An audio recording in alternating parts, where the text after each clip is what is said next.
voices. Anyway, thank you for the invitation, and especially thank you to all of you for coming indoors on what is otherwise a beautiful evening outside. So my brief is to talk about chaplaincy, climate change, and eco-church, and I will sort of explain the terminology as we go. But first of all, just who am I?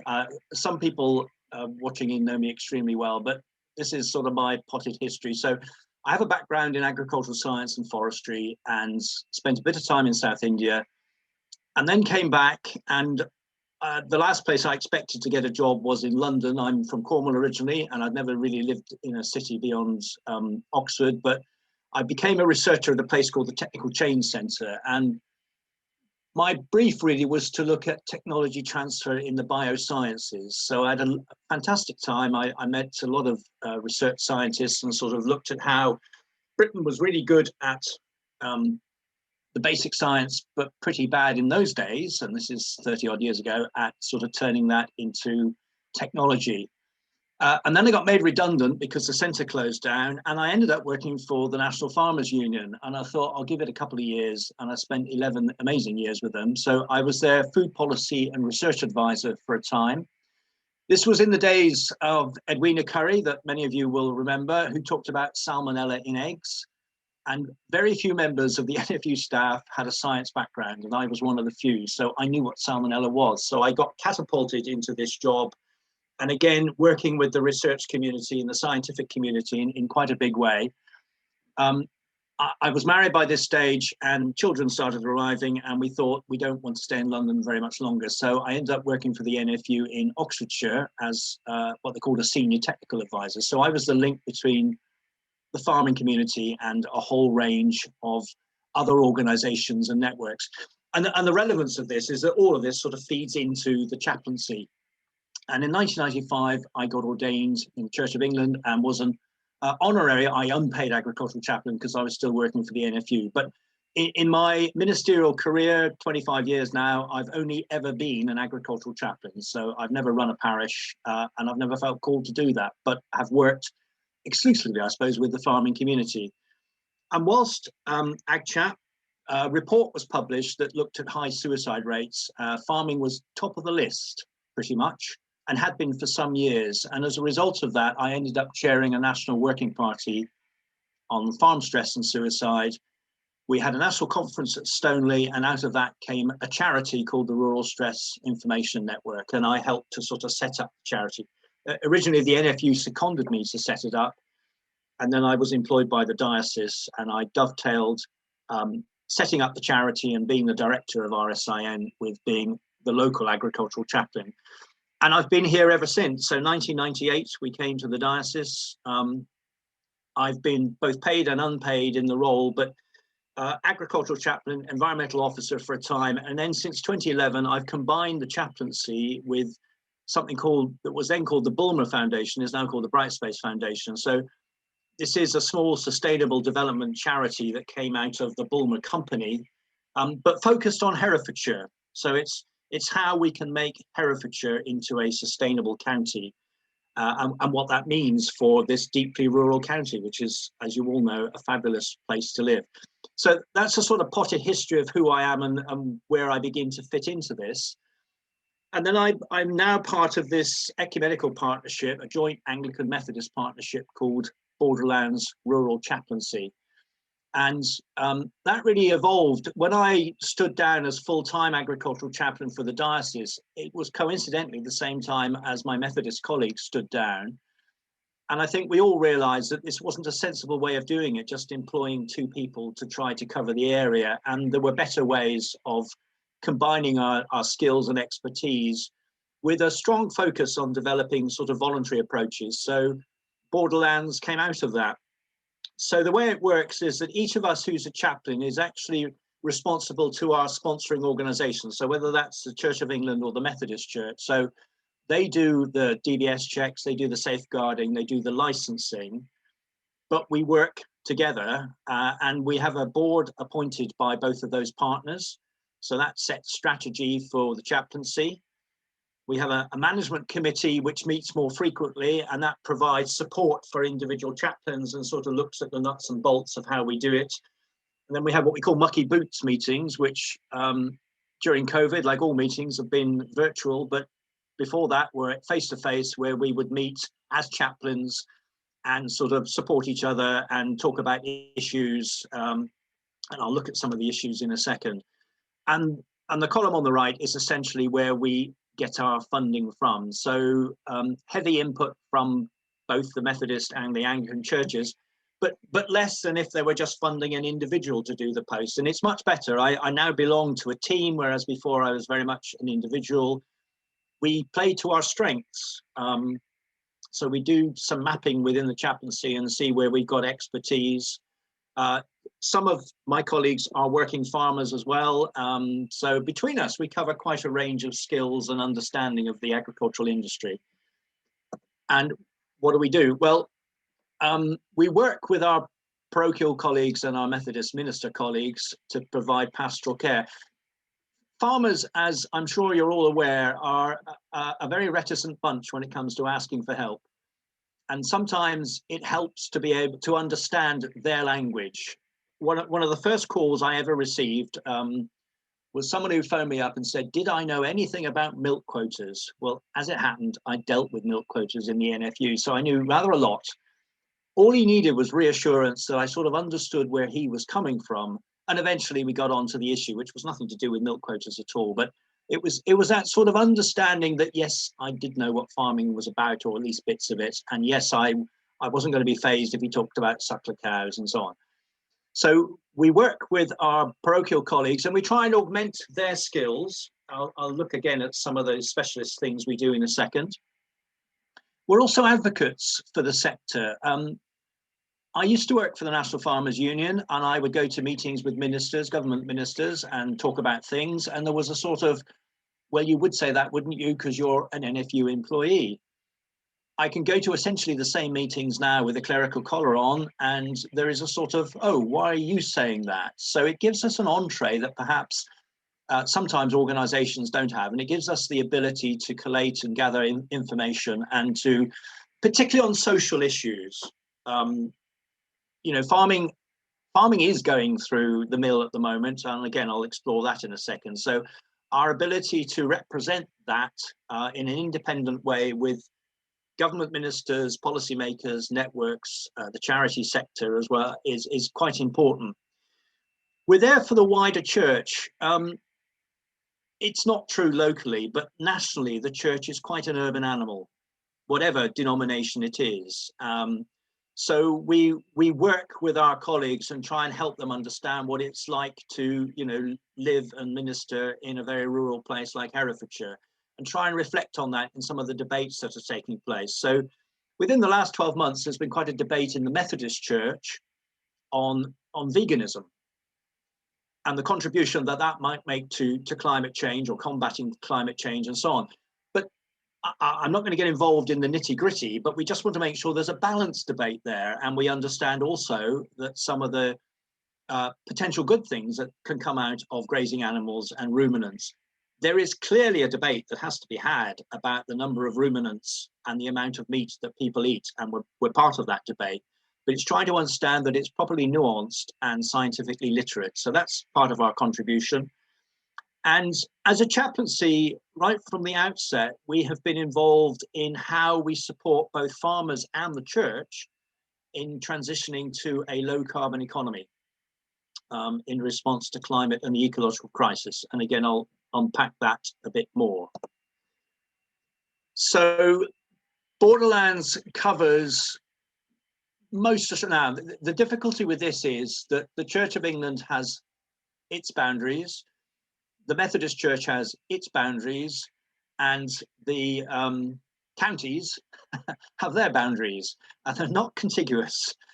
Does that surprise you? Probably not, because it very rarely is. But essentially, we cover most of Shropshire, all of Herefordshire, and a bit of Eastern Powys. So we go into Wales. That brings its own headaches, because if you know anything about the English-Welsh border, you will know that the institutions and structures are radically different on both sides. and we have to try and deal with both if we're working with the farming community and supporting them. So it can be a bit of a headache, but we extend into Wales. It's about 6,000 farms that we're covering and 6 cattle markets. And locally, as you all know, it's hugely important. It's 10% of GDP, and certainly in Herefordshire, it's about 10% of employment. If you add the food sector on top of that, then, and the tourism sector that sort of is built on the land use bit, of course, it's even more economically important. So as a part of industrial chaplaincy, it's a major part of the area. Our best guess is, this is not an official statistic, but about 70 to 80% of farms locally have relied on the single farm payment, the European payment, to be economically viable. And again, if you know anything about agriculture, you will know that that payment is being phased out because of Brexit. And a new scheme called ELMS, the Environmental Land Management Scheme, will be taking its place. During the transition period, there is still income coming in, but at the end of that, there will be some farms who still benefit from government support, and probably quite a significant number that don't. And so therefore, they're going to be thrown back on the vagaries of the market, and of course the market is changing. So we're anticipating quite a lot of financial pressures developing within agriculture in the next few years. And farming itself is in a transition because the farming community is beginning to grapple with climate change. And I've put in the target. So as you know, the UK government is committed to net zero by 2050. The National Farmers Union has adopted a target of net zero by 2040. Herefordshire and Shropshire councils have adopted a target of net zero by 2030. So if you're a farmer and you're caught in the middle of that, if it's of any help, the church commissioners who are responsible for some land management, their target is net zero by 2060. So, you know, you pay your money, you take your choice. But there are, at least there are targets now, which there weren't only a few years ago, and farming is being caught up with that. And I'm not going to go into the sort of climate change particularly tonight, but you know that agriculture is a very significant contributor to greenhouse gases. But unlike other industrial sectors, it's not predominantly carbon dioxide, it's methane and nitrous oxide, and they behave very differently in the atmosphere. So about 10 to 12% of UK greenhouse gas emissions come from UK agriculture.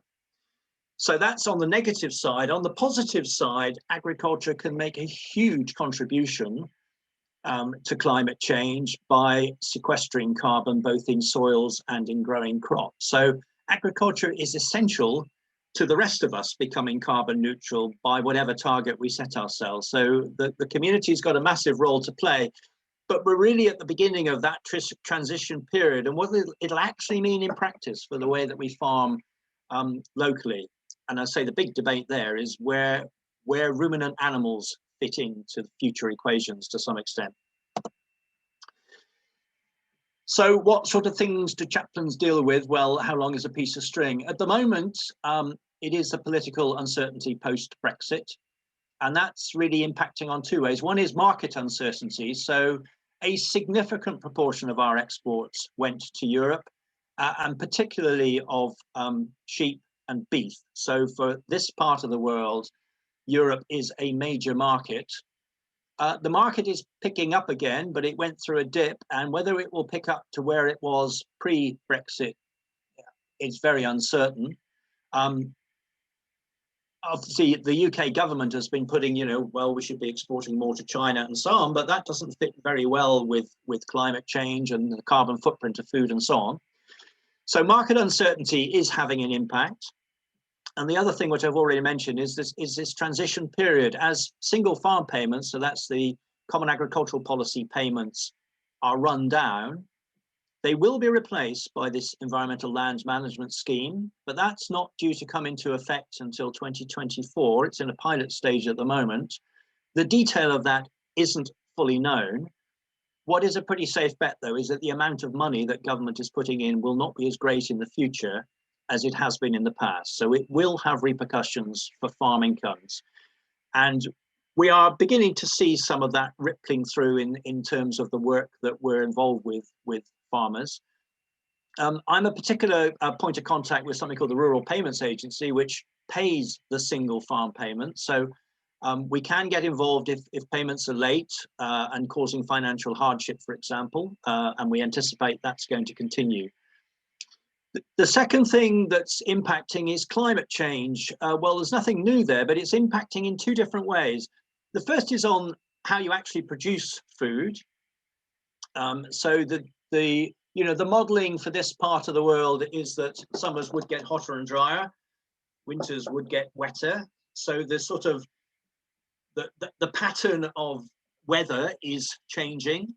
It's a truism now. Spring is developing earlier. It's about 2 weeks earlier than it was just a couple of decades ago.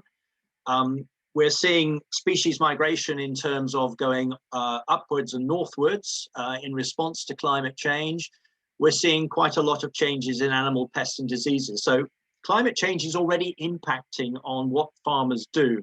For example, if you're in the orchard industry, what species of apples are you going to grow in the future? And again, working with foresters, there's already concern that a number of species that actually grow extremely well in this part of the world at the moment will not necessarily survive by the middle of the century. Things like sessile oak, for example, which are quite common in the West Midlands, may be at the limits of their climatic range, given the modelling that's taking place. So again, what tree species are you going to plant? Even if you're planting for all the right reasons to actually sequester carbon, you want to make sure that the actual trees survive to maturity. So that's happening. But the second way that climate change is impacting on farming is in the debate that's taking place on people's diets. Things like the Eat Lancet report and so on, which is advocating significantly less meat being eaten, and particularly of red meat, both for our health and for the climate. And I'm not arguing against that, but the question is then, what does it mean for farmers locally and for stocking densities? And how do we get carbon back into the soil on our grazing systems, for example?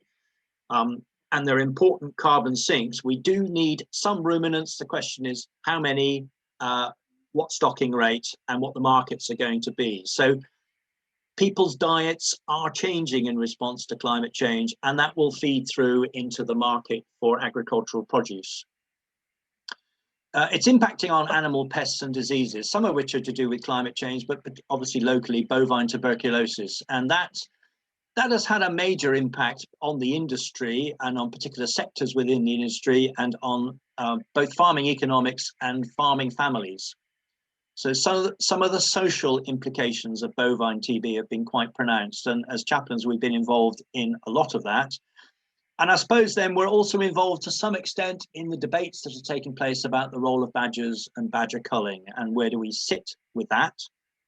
I'll give you a practical example. We provided a chaplaincy to the Three Counties show for many years now, and during the fox hunting debate, so this is going back a bit, someone came into the tent and says, the hounds are in the ring, will the chaplains come and say a prayer for fox hunters? How would you deal with that? Well, my colleague at the time said, I'm happy to come and say prayers, but I'm not just going to say prayers for fox hunters, I'm going to say prayers for everyone in the rural community. So we sort of have to sit on the fence sometimes, because we're there for everybody and not taking necessarily a sort of a doctrinaire approach. Farmers have had rather a battered image recently, I think particularly from the BBC, and that has repercussions for us, because when you're dealing with someone who perhaps is depressed for other reasons, it hasn't helped. And I have to say that. And again, as chaplains, sometimes we have taken up issues with the media in the way that farming has been presented. It's not because we believe that every farmer is a paragon of virtue. We absolutely know that they're not. But because the way in which you present people and images and livelihoods has to be properly nuanced. Most farms locally are family farms, not all of them, but most of them. And if you've ever, I mean, you're all part of a family, but families can fall out, and family businesses in particular have their own sort of dynamics. So we do get involved quite a lot in family issues. And part of that is the age demographic of UK farmers. So the average farmer is my age, which is sort of 60, 61. And therefore, there is a question about succession. Lots of farmers have still not thought about what happens when they retire, or more likely when they die, and what happens to the farm then. Now, some have family members, you know, champing at the bit, waiting to take it over, and others don't have anyone. So there is quite a demographic time bomb developing locally, not just within Herefordshire, but across the UK in general. Some countries across Europe have new entrant schemes, which we've never had in the UK. And some have schemes to help farmers to retire. And in a way, the transition payments from single farm payment to ELMS has been couched to try and support that transition in the UK. So it's the first time that the government have ever sort of introduced the idea that you might take public money, as it were, and set up a pension scheme with it. The other thing to do with age, and it seems odd, but age and animal welfare are quite related, because quite a lot of the cases we get are people who in any other walk of life would have retired, but in farming they don't, but they can't cope with keeping the livestock. It's not deliberate cruelty, it's a human issue, and quite often we'll get trading standards or vets going onto a farm and dealing with animal issues, recognizing that this isn't deliberate cruelty, and calling us in to try and help with the human side and how we transition that farmer to either keep less livestock or give up keeping livestock altogether, but not making it into a legal case, because it doesn't warrant that. This is about human beings trying to cope with growing old, as we all do, and it's how we make that transition for them. We get a fair number of mental health issues, and I mentioned the suicide statistics. They're still high in agriculture as an occupational group, so we need to be able to cope with that. One of the issues for us, for example, is how we might get shotguns off a farm and how we do that legally. So at least one of the chaplains has a shotgun license and a cabinet that we can keep guns in. But we've had discussions with the police, and of course the letter of the law doesn't help in these grey areas, but sometimes it is quite important that you need to be able to take a firearm away, because a lot of suicides are spur of the moment things. They're not all by any means planned well in advance, and if you can take away the means of someone taking their own life, you buy time. So it's one of the tricks of the trade. And then we have farm accidents, and unfortunately farming is still quite accident prone. It's got a very bad record in terms of health and safety, so we have to deal with some of the effects of that. So it's just a flavour of the sort of things that as chaplains we will and do come across, and some of those are quite specialist, I suppose, understanding single farm payments and ELMS, and some of them are, you know, generic to being human. Well, and I put and COVID. Well, COVID is of course a problem, but like all of us, what COVID has done is affect the way we do things. So we've had very few farm visits. Quite a lot of our role was actually meeting farmers on farms at their request, as it was, not cold calling, but that's been curtailed by COVID rules. We have chaplains at some of the markets. That's been stopped because of COVID rules, and we're looking for when that might start again. We did set up with the NFU a livestock handling scheme. So this was predicated on the fact that if farmers got COVID, would they be able to look after their livestock? So we just had people in place with the relevant experience. Fortunately, it wasn't needed, but we were there ready to move in case local farmers were so disabled, as it were, by COVID that the livestock needed looking after. A lot of our work has gone to Zoom, or more frequently the telephone. I was around during the foot and mouth outbreak in 2001. Everything was on the phone then, and it certainly has echoes of that period. But on the positive side, there have been some substantial new partnerships, and one of them is Herefordshire Council and the Mental Health Partnership Board. So I sit on the board now representing the sort of land-based sector, and there's a lot of interest in how we can reach out to farmers and the land-based community in the months and years to come. So it hasn't all been bad. There's some good news coming out of the efforts, I suppose, to deal with COVID. In a normal year, and the last 18 months have been anything but normal. We are a presence at the Three Counties show. So Sue Williams and David Gotkin, if you know them, on the left. We don't wear these elegant tabards any longer because I hate them. But we are badged. We are chaplains at the show, and chaplaincy is described as loitering with intent. You are there for people. You go around, you talk to people, but we also use it for clergy training. And the Show Society have been brilliant. For years, they have given us substantial numbers of tickets for clergy and readers who perhaps are new to rural ministry. We give them a day at the show, we pair them up with farmers, and the farmers take them round. They've been doing it for years, and we basically say, ignorance is your greatest asset. If you don't know what a suckler cow is, don't be afraid to ask, because these guys and some women will love to talk about farming. They'll take you to the NFU, they'll introduce you to policymakers and so on. So it's a really good day out, and those that have been on it have always spoken very highly of it. It sort of gives them a grounding in the agricultural community, a sense of what's going on, a sense of what animal breeding is about, and we hope that then that translates into their sort of parish ministries and makes connections for them. And I mentioned the fact we do have market chaplaincies.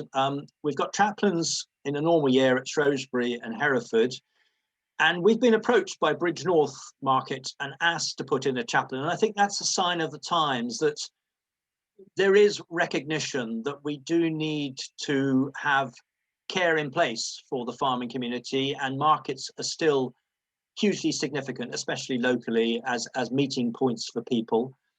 So we do try and facilitate market chaplaincies, but as I say, COVID has affected that, but hopefully that'll start again soon.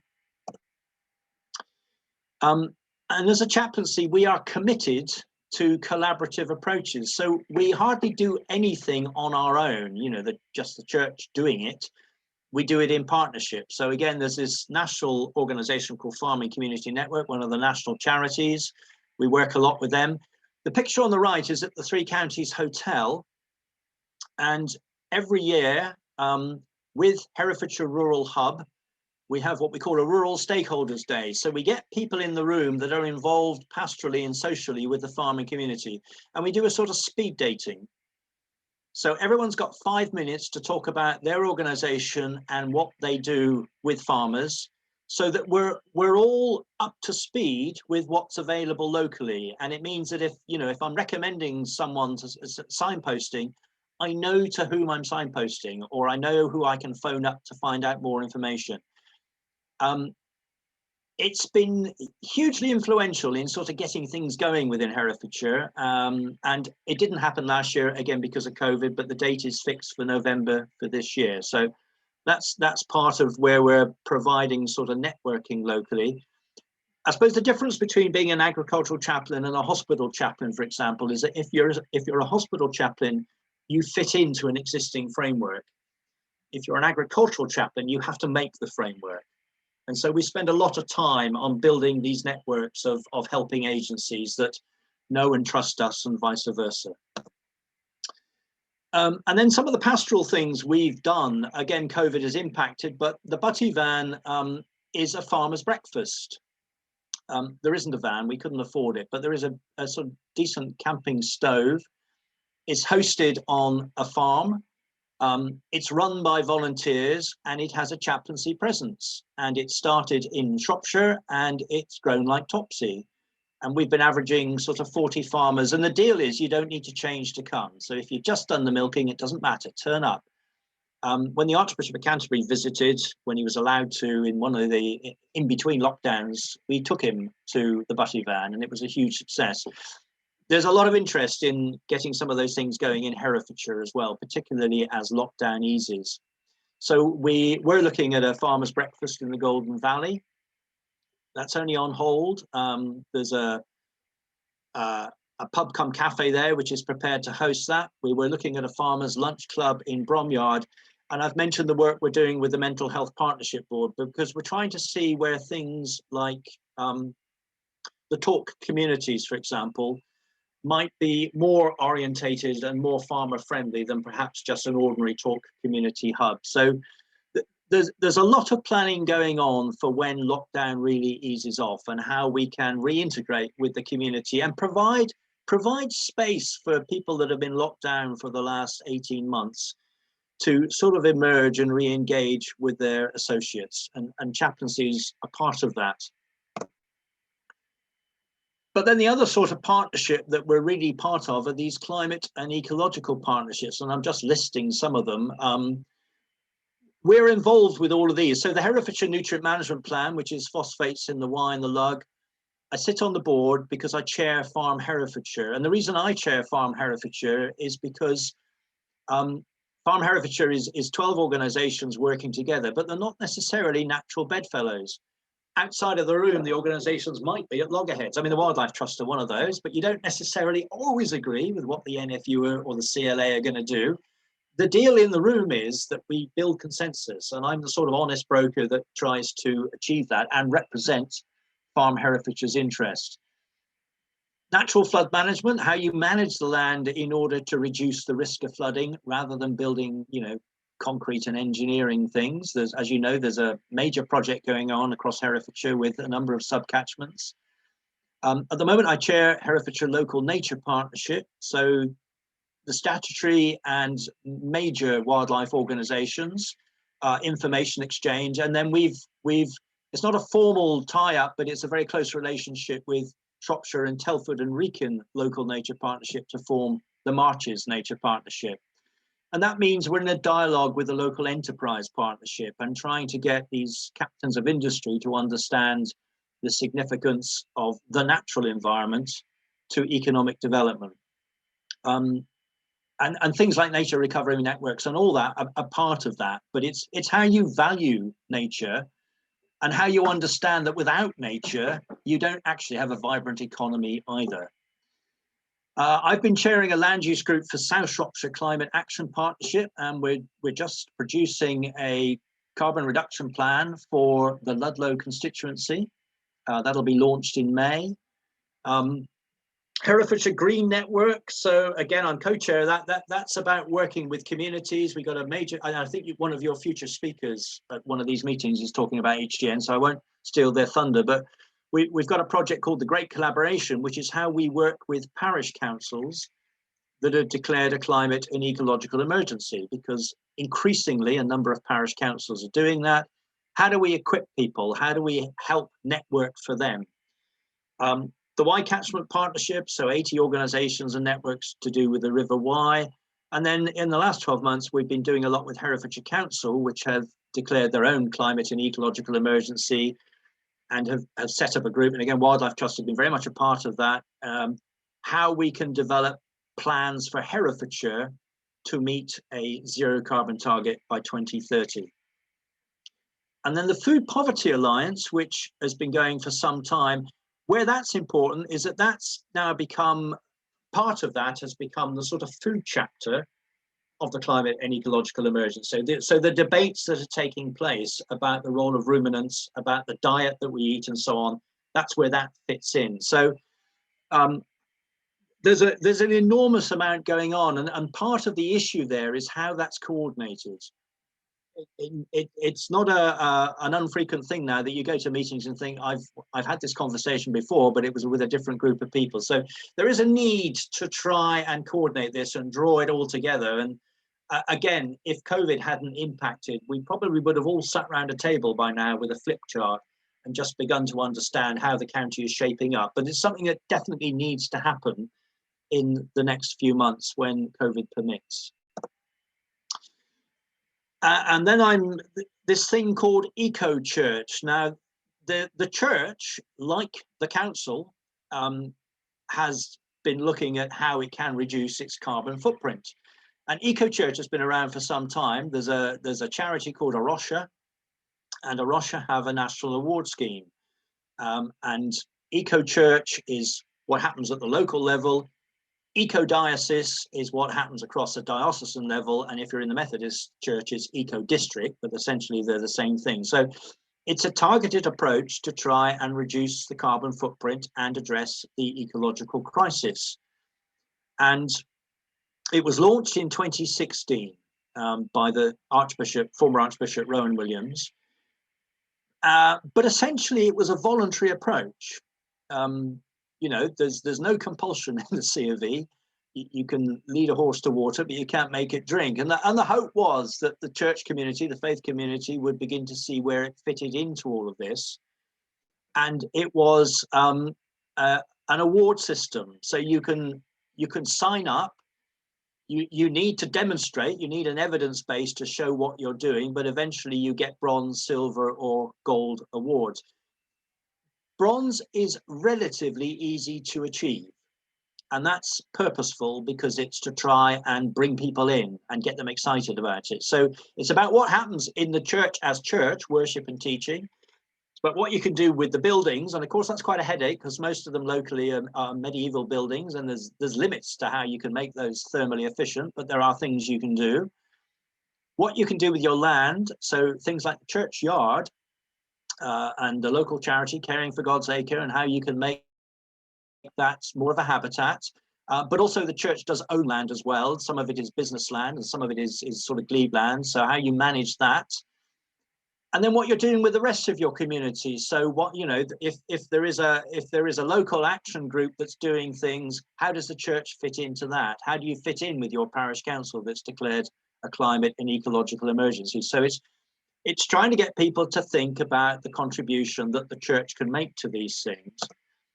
What's changed is that the Church of England has now set its own zero carbon target, and it is also 2030.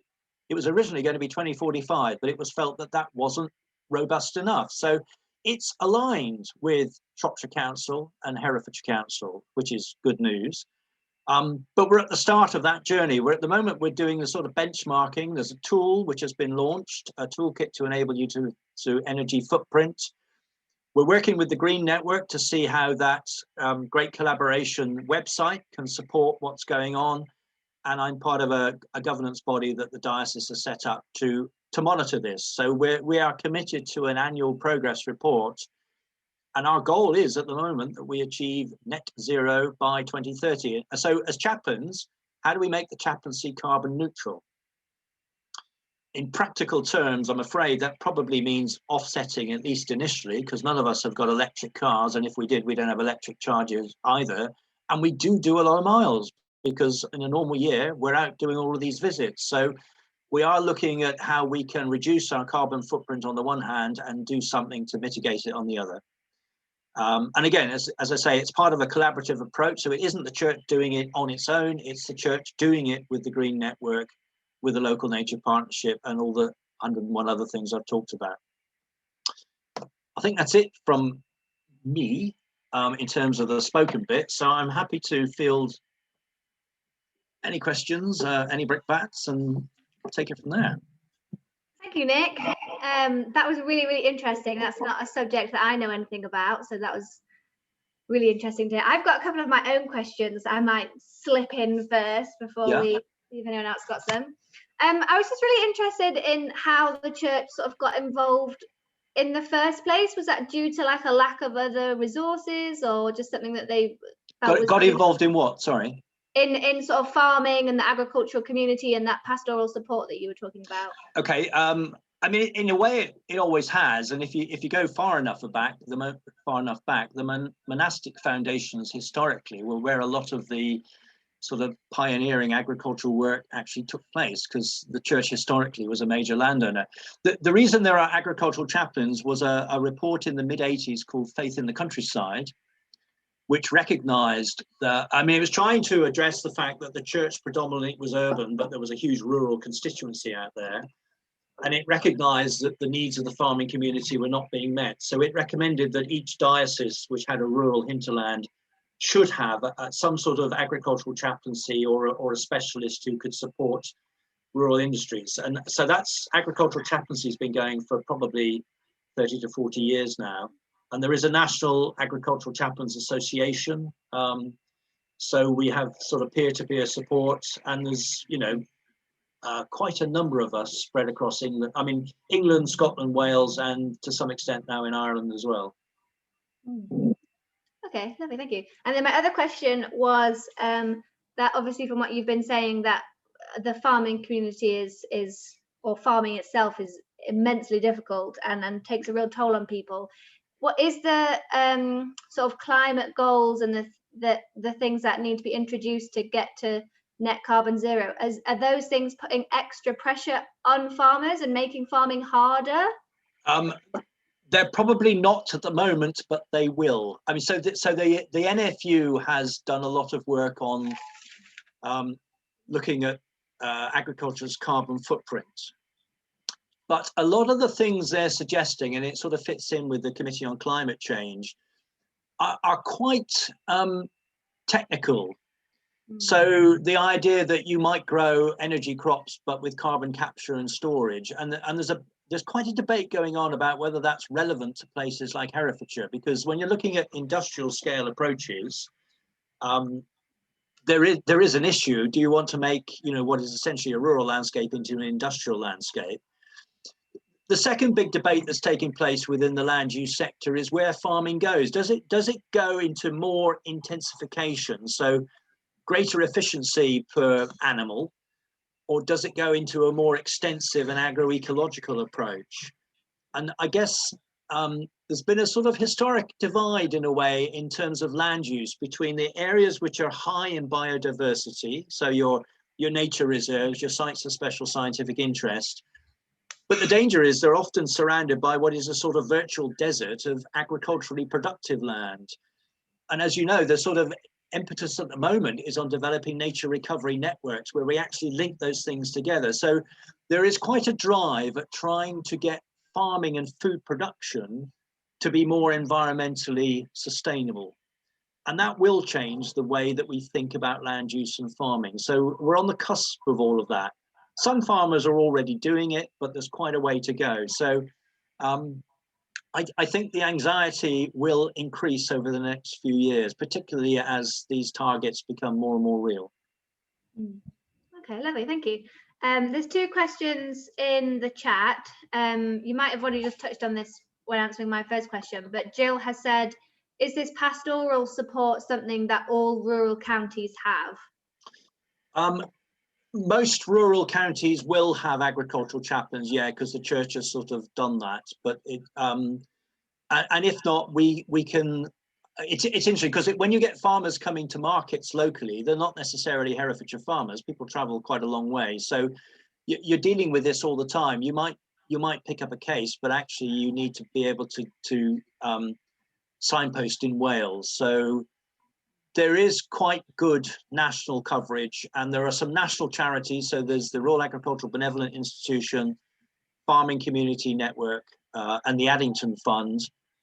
We sometimes act as sort of local conduits for those, but they are national charities. So you can usually find someone to support in a given area. The difficulty I think for us, I hope they won't mind me saying it, is Wales. Wales is a bit of a black hole sometimes, and we need to do more in Wales. Lovely, thank you. Maggie K has asked, do you link across to Worcestershire Agricultural Chapter? I absolutely do, yeah. So quite often there's a three-way link locally. So I link to Worcestershire and also to Staffordshire. But I actually chair the chaplaincy group for the Three Counties show, and Worcestershire are very much a part of that. So yeah, we link with something called Carl in Worcestershire, but very close links, yeah. Cool, thank you. Does anybody else have any questions? Oh, a couple just popped up in the chat. Let me just read them. How many volunteers? Right, we did have 8. Staff, no, there are no staff. So there are 2 of us who are paid. I have a full-time colleague, and I'm sort of half-time. My role with the chaplaincy specifically is to be the sort of local schmoozer, by which I mean I am the strategic link. So you get me to come and give you talks primarily because that's my role, and hence I'm the one that sort of chairs a lot of these things locally. I've been doing it for a long time, and I'm sort of embedded in the Herefordshire institutions to some extent. But then, and some of my colleagues are actually in the room tonight. So Bob Bates, who I can see on my screen, is one of our volunteer chaplains, is waving. During COVID, a number have obviously been in self-isolation or retired, but we've got four new chaplains waiting to be commissioned. So we're always on the lookout for people, and we will train and support them. So it's not just letting someone sort of loose. But yeah, so I suppose on average there's about 8 people covering the area. And Emma has said, eco church into churchyard, yeah. Yeah, well, I just sympathise with that, yes. But keep going, Emma, keep going. Churchyards are particularly problematic because there is a school of thought that, you know, they need to be manicured within an inch of their life. It's how you do it. You can still be honouring to the dead and have high biodiversity, but it's your signage. It's what you tell local people. It's making sure that it's done properly. And there are certainly some churchyards where, when you look at the ecological value, that's absolutely, you know, at certain times of the year, it's absolutely glorious anyway. So, but yeah, it'll always be a problem, I guess. Has any research been done on the change between the mixed farming of recent history and the move towards the intensive? Well, there's quite a lot. I have to say, though, it's quite controversial. That when you start reading about climate change and agriculture, there are a lot of pundits out there, but there's little certainty. That's not to say that there aren't ways forward, and there are things that we know we should be doing and can be doing, but it's not straightforward. But yeah, there's quite a lot of research being done, and I say the big thing for us locally is what we do with our ruminants. And the worst thing we could do is plough up the grassland and replace it with something else, because that would just release loads of carbon. So it's how we manage particularly permanent pasture, but with stocking densities that don't just lead to net greenhouse gas. The same is true with our woodland management. It isn't just planting the trees, it's managing the trees for the duration of their life and knowing what you're going to do at the end of that life too. Because if you just burn them, then you just, as you know, all the forest fires in California, if you think of the amount of carbon that's been released in those few days. So you've got to have a sort of through life cycle approach to these things, and take the long view and understand what the long view will mean, given that climate change will change the way that farming happens. As I mentioned, sessile oak, you know, that you could plant sessile oak, but in the modelling suggests that in 50 years' time, it's likely to be at the limit of its ecology and probably won't survive. So are there other species which might be better if you want to lock up carbon in perpetuity? What would be a good starting point for a rural church towards becoming an eco-church?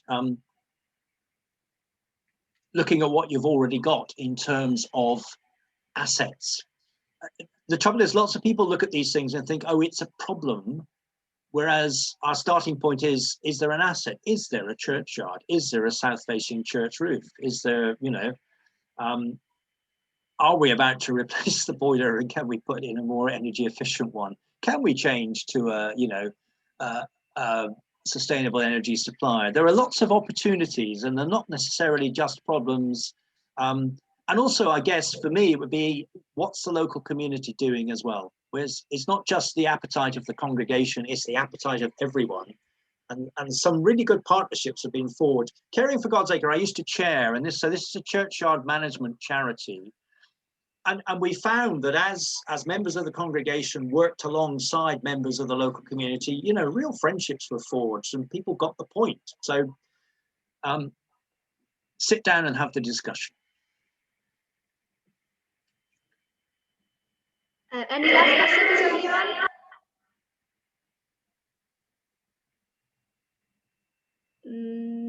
No, doesn't seem to be any questions from anyone. Yeah, I've got one. Oh, Janet, yeah, go Sorry, ahead. I tried to type it in, but I don't think it's. No, go, Janet. Go on, I can hear you.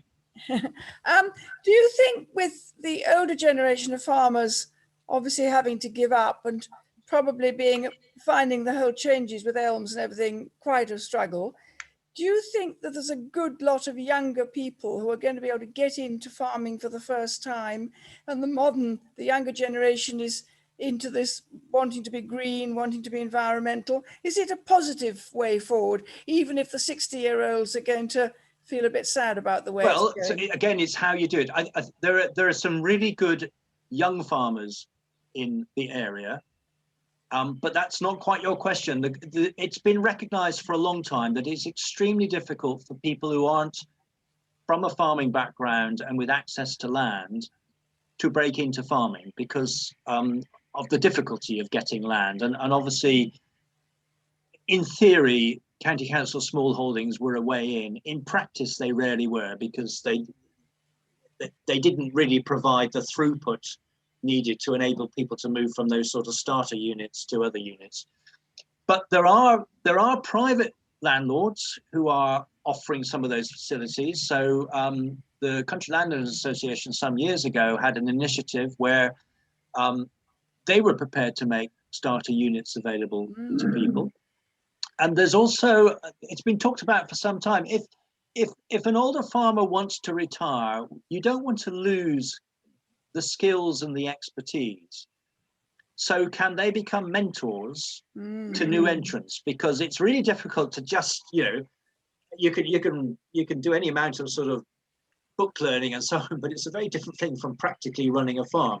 So there are farmers who are approaching retirement who are actually advertising the fact that they're looking for a successor who's not necessarily a member of their family or an existing farmer, and they've still got the energy and the expertise to invest in that individual.